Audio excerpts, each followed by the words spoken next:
investigates. Now, when people think about gambling, it's usually about the jackpot, you know, the untold fortune at the end of the bet, the ticket, or the roll of the dice. But the odds of that outcome are never in your favour. The damage to the economy and people's health has been estimated, my friends, at over £1.7 billion a year, spent on things like mental health treatment, homelessness and crime. And it's getting so bad that last year the NHS was forced to open up 2 specialist support clinics for gambling addiction just for that. So, again, who is to blame for this? What needs to change? Earlier I spoke with Labour MP and chair of the Gambling-Related Harm All-Party Parliamentary Group, Carolyn Harris, and asked if she wanted to ban gambling in its entirety. No, not at all. I've got no problem with responsible gambling. The only time I've got a problem with gambling is when the person has an addiction and the industry exploits that vulnerability in order to make a profit off the back of them. There are 300,000 problem gamblers in the UK, we are told. 43% of this country gamble. I've spoken candidly about myself in the past. How do current laws allow those who perhaps are addicted to be exploited? Well, the current Gambling Act was invented or was written in 2005, which was 2 years before an iPhone was invented. So there's nothing in the legislation that takes into account technology. Ergo, the industry's gone online. They currently are doing nothing illegal.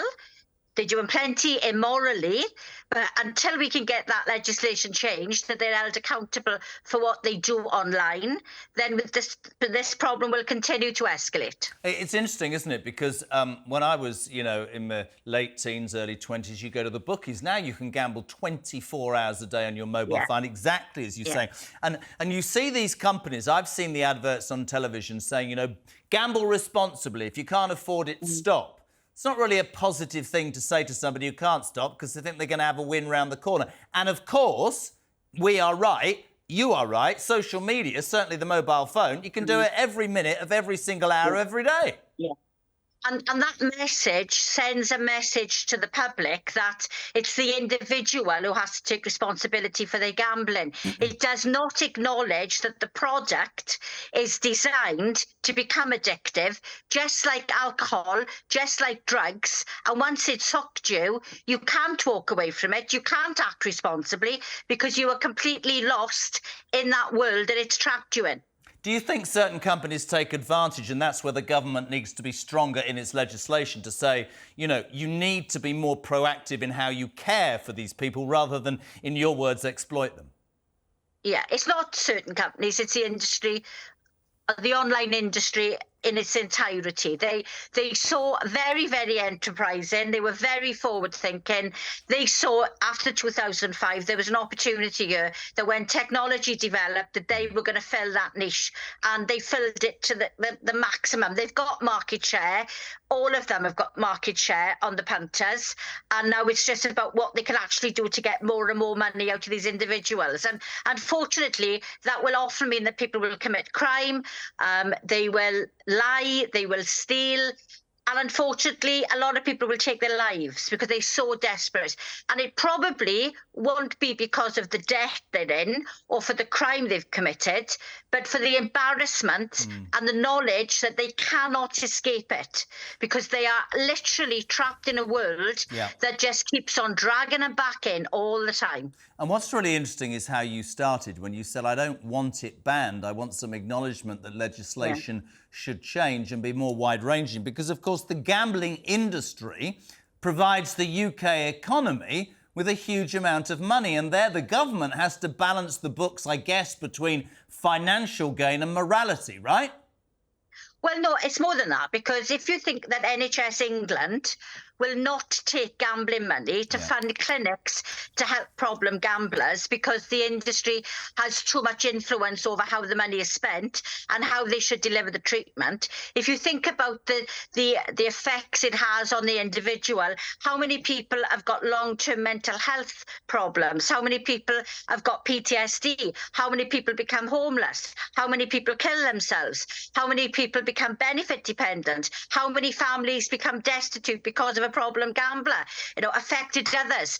If you look at the cost of all that and how much it costs the government to try and keep people together after this addiction, then I think you'll find that the industry pays nowhere near into the coffers. The only thing, Carolyn, that I would add to that, and I absolutely agree with you, but are you then saying, if we're blaming just the companies, that it's nothing whatsoever to do with an individual? Because as somebody who used to bet too much, and I've talked about it 40 years ago, that was, I think, now I'm that bloody old, but as somebody, if I'm watching this programme right now, I'm thinking, OK, so Carolyn is saying that companies, online are making it difficult for me, somebody who likes to gamble, not to gamble. But I've still got the issue. It's not for those gambling companies to deal with my issue. Is it not for me to deal with my issue? Or are you saying that there's too much associated, whether it's sports companies promoting gambling, whether it's online stuff, that I'm then dragged further in? Should the government not be doing more to help people who are gambling addicts, as well as the companies who are taking advantage? So the industry markets, as we know, and they spend a phenomenal amount of money on advertising to keep people, to attract people and to encourage people to stay in gambling. A lot of that will affect children because there will be shirt sponsorship from gambling companies. So we are normalising gambling. Kids are growing up thinking there's nothing wrong with gambling. It's a normal thing to do. And it is a normal thing to do, provided you're not addicted to it. But you see, there's my question, which I have to ask you, and I'm not sticking up for it, but I'm steeped in sort of horse racing and everything. So I bet you always do the office sweepstake in the House of Commons for the Grand National.